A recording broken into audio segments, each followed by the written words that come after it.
Ibu ini kan sebagai bupati perempuan definitif pertama ini di tanah Papua, Bu. Eh, saya ingin flashback di masa kecil Ibu. Sebenarnya cita-citanya sebagai apa sih, Bu? Apa sudah terpikir saya pengen jadi pemimpin nih? Iya, Shalom, Assalamualaikum warahmatullahi wabarakatuh. Salam sejahtera untuk kita semua. Salam sehat. Pertama, cita-cita saya ya. Saya cita-cita harus sekolah jadi pendeta. Itu cita-cita saya waktu itu. Lalu berjalannya waktu, mulai dari SD, SMP, SMA sudah mulai semakin itu kuat untuk saya harus sekolah pendeta waktu itu. Lalu abang saya memang tidak respon lah, tidak terima. Saya tidak mau sekolah pendeta. Akhirnya ya saya kuliah di Sorong, di Setia Alamin waktu itu. Kuliah di Sorong, saya tidak terpikirkan juga kalau nanti jadi pemimpin seperti begini. Ya, satu hal yang saya bersyukur kepada Tuhan, karena kalau di dalam kami punya kitab suci ya sejak di dalam kandungan ibu sudah dibentuk dan dikenal, dipilih oleh Tuhan seperti itu kalau dalam kitab suci Nasrani. Dari situ perjalanan saya kuliah di Setia Alamin Sorong. Setelah kuliah waktu itu saya masuk kuliah 1995, selesainya tahun 2000. Begitu penerimaan pegawai di Kabupaten Sorong, ya saya juga ikut. Ya adu nasib lah seperti itu. Ya puji Tuhan pada saat itu pengangkatan pegawai saya di Kabupaten Sorong tahun 2001. 2001 pengangkatan pegawai di Sorong, saya penempatannya di BKD Kabupaten Sorong. Nah, saya kerja dari 2001 sampai 2003, begitu pemekaran Kabupaten Sorong Selatan, ya kami diperbantukan. Kami diperbantukan untuk waktu itu menangani CPNS formasi tahun 2003. Ya, salah satunya Pak Kepala Badan Keuangan, mantan Bupati Sorong Selatan itu pengangkatan pegawai pertama Kabupaten Sorong Selatan. Kami dari Kabupaten Sorong itu diperbantukan ada 2 orang. Kami ada di Sorong Selatan, bantu di Sorong Selatan. Begitu selesai kami kembali ke Sorong. Ya kurang lebih waktu itu kami 2 minggu. Kembali ke Sorong pas 2004. Begitu pengisian jabatan di kelembagaan baru di Sorong Selatan, saya dihubungi oleh Pak Sekda Sorong Selatan waktu itu. Pak Sekda katakan, Nona mau kah pindah ke Sorong Selatan? Waktu itu masih single lah, belum berkeluarga. Saya bilang, Bapak saya pikir-pikir dulu. Saya harus matang dulu di Sorong, dibina dulu, baru saya pindah ke Sorsel. Saya minta izin di pimpinan saya, mantan Kepala BKD Kabupaten Sorong Pak Niklas Osok. Kakak izin saya harus pindah ke Sorong Selatan. Permintaannya begini. Lalu beliau sampaikan ke saya sederhana, Ade, kalau masyarakat di sana membutuhkan pelayanan, pergi. Pengembangan karirmu di sana pasti cepat. Ya, puji Tuhan, 2024 bulan Maret itu saya dilantik sebagai Kasubag Kepegawaian di bagian Kepegawaian Setda Kabupaten Sorong Selatan. Saya kerja dari 2004 itu sampai dengan 2005 kita rolling internal di dalam. Saya dari Kasubag Kepegawaian pindah lagi ke Kasubag Mutasi. Dari 2005 ke 2006 saya dipromosi lagi. Waktu itu peningkatan nomenklatur kita bagian menjadi Badan Kepegawaian.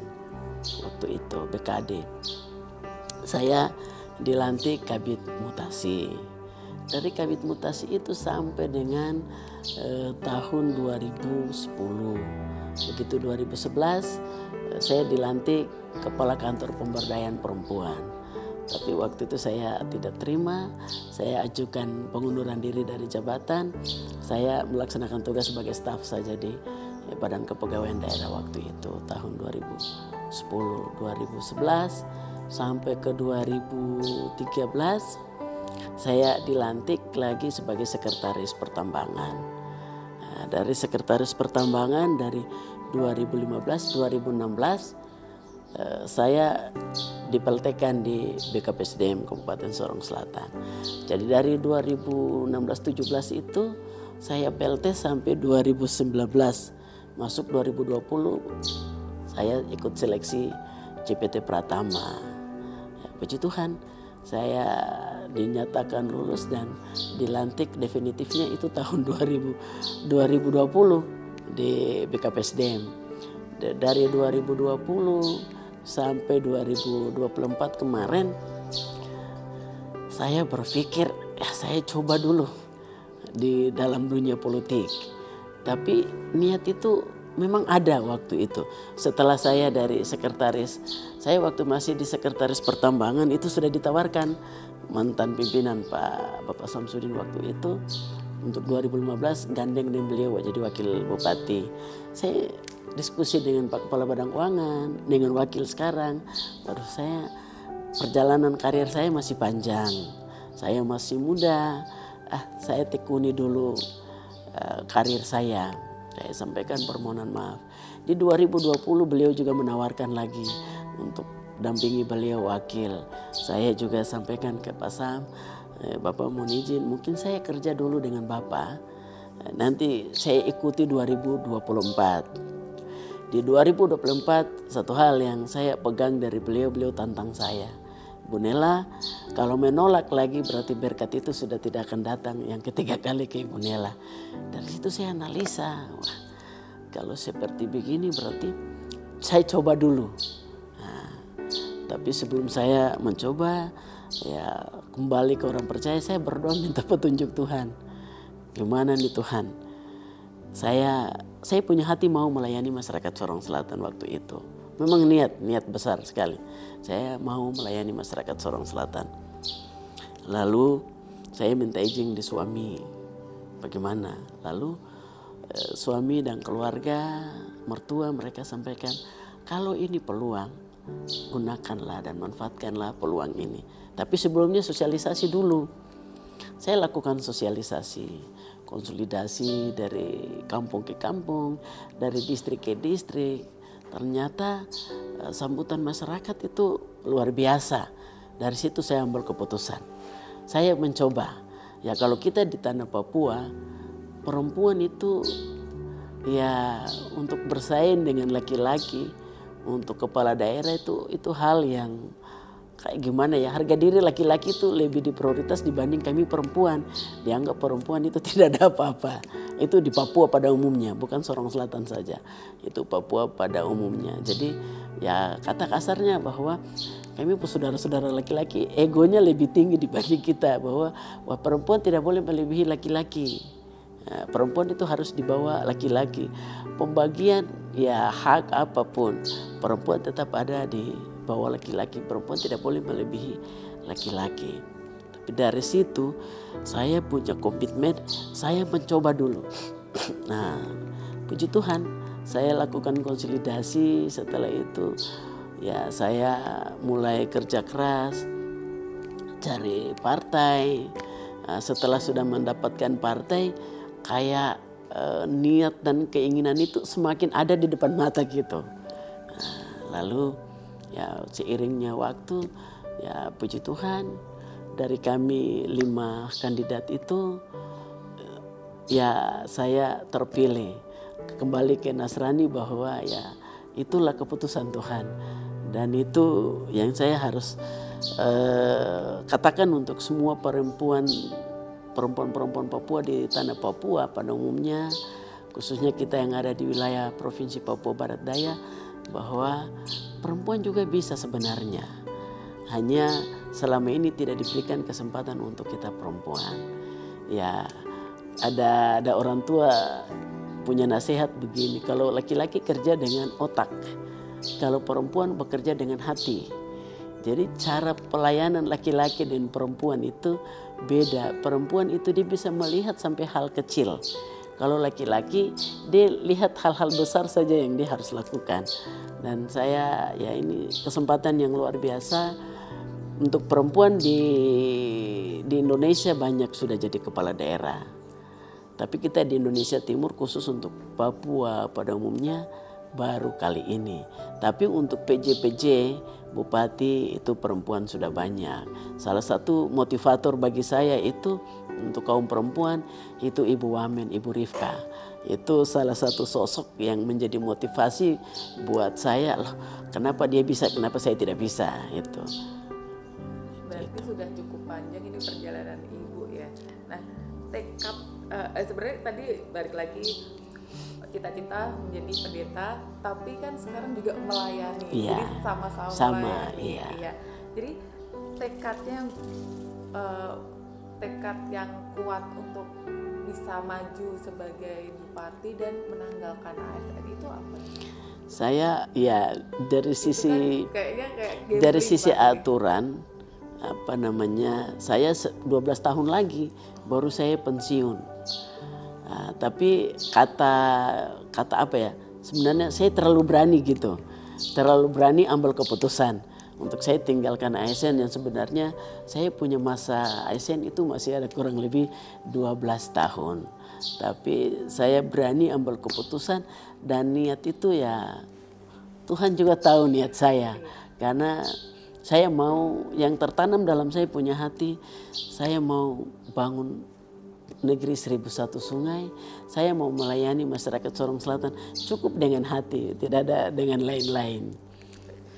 Sebagai pemimpin perempuan, menurut Ibu bagaimana pentingnya mengembangkan kapasitas di tim Ibu sendiri, baik secara tim ataupun individual Ibu? Iya, saya bersama dengan Bapak Wakil Bupati, sesuai dengan visi kami berdua itu, Sorong Selatan melayani maju dan berdaya saing. Sorong Selatan melayani maju dan berdaya saing ini, saya dengan Bapak Wakil tidak bisa berjalan sendiri. Ya kami harus kerja sama tim yang solid, baik itu dari eksekutif dan legislatif. Kami harus sinergi. Ini mitra.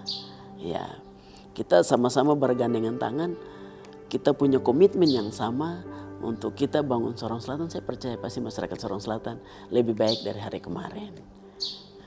Contoh kasus, ya puji Tuhan, kolaborasi kami antara eksekutif dan legislatif, baru saja hari Jumat kemarin kami baru melaksanakan launching sekolah gratis di Sorong Selatan.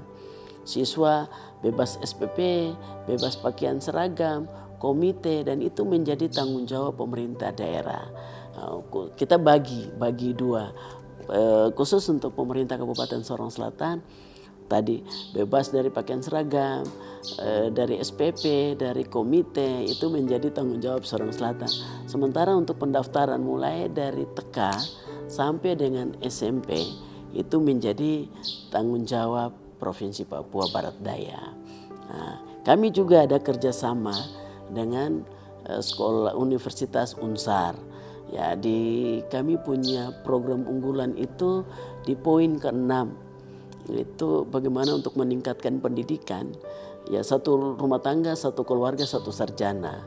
Hari ini juga rencana kami melaksanakan penandatanganan MOU dengan Lembaga Administrasi Negara Republik Indonesia, tapi kami juga melakukan penandatanganan MOU dengan Universitas Werisar untuk kita melihat anak-anak Papua yang orang tuanya memang benar-benar tidak mampu, harus ada intervensi pemerintah.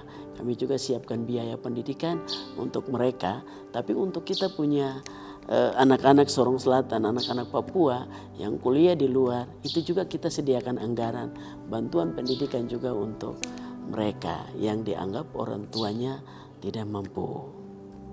Tapi itu pendidikannya dibantu pada saat studi akhir. Kan hari ini Sorong Selatan dan Lembaga Administrasi Negara sepakat untuk melakukan kerjasama di bidang pengembangan kapasitas ASN.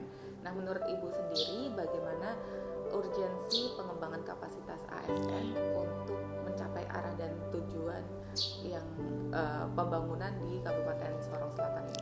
Iya, kembali lagi turunan dari visi kami Ya, Sorong Selatan melayani maju dan berdaya saing. Di program unggulan kita itu di poin pertama itu bagaimana meningkatkan tata kelola pemerintahan yang baik melalui meritokrasi. Jadi sekali lagi saya dengan Bapak Wakil Bupati tidak bisa melaksanakan tugas sendiri berhasil apabila penguatan kapasitas bagi ASN itu sendiri di birokrasi harus kita perkuat. Kita harus mencari ASN yang benar-benar profesional, memiliki kemampuan, memiliki kompetensi untuk membantu kami melakukan pelayanan kepada masyarakat Sorong Selatan. Ibu sendiri kan ini sebagai alumni PKN tingkat 2 ya Ibu ya di Lembaga Administrasi Negara. Nah, menurut Ibu pelajaran apa yang bisa Ibu ambil setelah mengikuti pelatihan kepemimpinan gitu? Yang saya ambil itu adalah bagaimana manajerialnya. Ya, jadi ketika kita berhasil, manajerial kita yang harus kita kedepankan dalam arti bahwa kita apa yang kita sampaikan, kita harus konsisten dengan apa yang kita menyampaikan, itu yang kita lakukan. Kita harus menata, kita harus melakukan pembimbingan untuk kita punya bawahan di bawah. Kita juga harus semacam reward gitu untuk kita punya staff supaya mengacu mereka untuk lebih semangat lagi bekerja untuk membantu kita sama-sama melayani masyarakat. Bagaimana cara menjembatani antara kebutuhan untuk pengembangan kapasitas ASN dengan keterbatasan sumber daya yang ada di sini? Iya, sebenarnya bicara sumber daya yang ada, justru kita keterbatasan SDM kita. Minta maaf, ketersediaan SDM kita di Sorong Selatan ini kita sekarang lagi pacu. Oleh sebab itu hari ini kita melakukan penandatanganan MOU dengan Lembaga Administrasi Negara Republik Indonesia dalam arti untuk bagaimana lembaga administrasi ini membantu kami untuk memperkuat aparatur kita di Sorong Selatan. Ya, kita dipacu bagaimana untuk aparatur itu, ASN itu sendiri dia harus berinovasi. Ya, jadi kata orang berinovasi itu hal yang sangat luar biasa. Saya biasa sampaikan untuk staf, sampaikan untuk ASN di Sorong Selatan. Jangan dulu kita pikir duit, kita berinovasi dulu. Ketika kita berinovasi, kita mendatangkan duit untuk membangun daerah. Nah, seperti Dan itu. pastinya nanti di kepemimpinan Ibu nanti pasti juga banyak inovasi-inovasi yang akan Ibu berikan juga. Ya, itu mimpi saya. Mimpi saya pacu juga untuk Bapak Ibu pimpinan CPT Pratama, pejabat administrator maupun pejabat pengawas untuk bagaimana mereka juga harus berinovasi. Itu. Jadi saya filosofinya gini, kalau saya bersama Bapak Wakil Bupati melayani berjalan, pimpinan OPD mereka harus melayani berlari. Sambil berlari, bagaimana untuk kita mencapai visi kita tadi, Sorong Selatan melayani maju dan berdaya saing. Jadi tadi sempat dengar kota 1001 sungai ya, atau negeri 1001 Iya. sungai. Itu kayaknya sangat menarik untuk dijadikan destinasi wisata kelak, mungkin bisa dikenal internasional gitu ya Bu ya. Jadi saya tadi sampaikan sempat berbincang-bincang dengan Pak Kepala di dalam mobil, saya sampaikan Pak, ketersediaan SDA kita luar biasa, sumber daya alam kita, potensi kita sangat luar biasa. Contoh, Sorong Selatan dijuluki sebagai 1001 sungai, satu pun tidak digunakan sebagai wisata kita. Kalanya kita, kurangnya kita mengekspos potensi kita keluar. Ya, saya percaya mudah-mudahan saya lagi pacu nih OPD terkait, OPD teknis dalam hal ini Dinas Pariwisata, bagaimana untuk coba mereka menjual dulu sumber daya kita, sumber daya alam kita ke publik supaya orang lain tertarik. Mungkin ada investor lainnya, investor yang bisa masuk ke Sorong Selatan untuk bagaimana mereka menginvest di Sorong Selatan. Saya sebagai pemerintah daerah menjembatani untuk dengan ya pemilik hak wilayah untuk harus diskusi secara baik dari sisi adat ya. Mari ini baik untuk mendatangkan PAD untuk Kabupaten Sorong Selatan ini. Marilah kita duduk bicara sama-sama dengan pemilik hak wilayah, dengan pemerintah dan juga para investor kalau ada keinginan untuk mau bangun Sorong Selatan. Ya kita istilahnya bagi hasil antara pemerintah, antara pihak ketiga dan juga dengan pemilik hak wilayah. Itu untuk 1001 sungai. Ya 1001 sungai ini satu pun juga belum dijadikan sebagai apa. Nanti bisa jadi multiplier effect untuk mudah-mudahan masyarakat sekitar juga, iya. Pemerintah juga gitu ya. Nah, kalau potensi laut kita udang, kepiting, ikan ini banyak, hanya itu tadi kira-kira kita mau bawa kemana ya. Puji Tuhan kemarin kita baru komunikasi dengan Bapak Dinas Perhubungan Provinsi Papua Barat Daya. Tahun ini rencana akan dibangun tol laut, itu ada 2 tol laut 2 ini untuk membantu masyarakat kita. Jadi hasil dari masyarakat udang, kepiting, ikan ini sudah ada kapal nih. Ini bisa dibawa ke Sorong. Dulu kita Sorong Selatan ada pabrik udang. Setelah itu ditutup. Jadi udang-udang kita hasil alam kita itu potensi kita dikirim ke Sorong. Itu di Sorong itu dikenal dengan piala. Itu menada udang-udang kita dari hasil potensi alam kita dari Kabupaten Sorong Selatan. Baik, terima kasih Ibu. Terakhir pesan untuk perempuan Papua. Ya sebagai pemimpin pertama di tanah Papua ini. Pesan saya untuk seluruh perempuan Papua yang rambut keriting, kulit hitam, saya sama dengan saya. Satu hal, jangan toran takut. Mari tetap kita bersaing dengan laki-laki. Sekarang bicara kesamaan gender, berdiri sama tinggi, duduk sama rendah. Perempuan juga bisa. Dan tentang kerjasama antara Sorong Selatan dan LAN ini. Ya, kerjasama kita dengan LAN hari ini selama setiap tahun kita lakukan penandatanganan MOU dengan LAN RI, tidak pernah ada di daerah. Selalu Pemda Sorong Selatan yang harus berangkat ke Jakarta, kita penandatanganan MOU di LAN RI, tapi baru kali ini di tahun 2025 satu kebanggaan khusus untuk kami pemerintah Kabupaten Sorong Selatan, kedatangan Pak Kepala langsung dengan sestama ini, satu penghargaan dan penghormatan untuk kami pemerintah Kabupaten Sorong Selatan.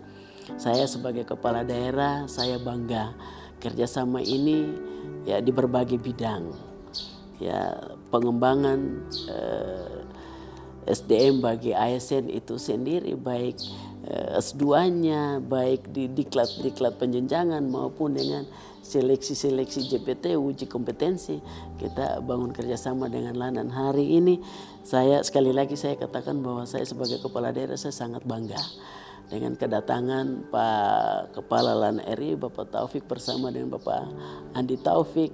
Ini hal yang sangat luar biasa. Tapi hari ini juga mereka hadirkan Direktur Setia LAN Makassar. Ini satu kehormatan yang luar biasa untuk kami pemerintah Kabupaten Sorong Selatan. Ya, selama masa kepemimpinan saya bersama dengan Bapak Wakil Bupati, kami tetap memohon dukungan, bantuan dari bimbingan dari Pak Kepala LAN bersama dengan tim untuk membantu memberikan penguatan kapasitas bagi ASN di Sorong Selatan. Ada slogan dulu saya masih di Kepala BKPSDM itu, ASN yang unggul Sorong Selatan maju. Baik, terima kasih Ibu. Terima kasih. Terima kasih.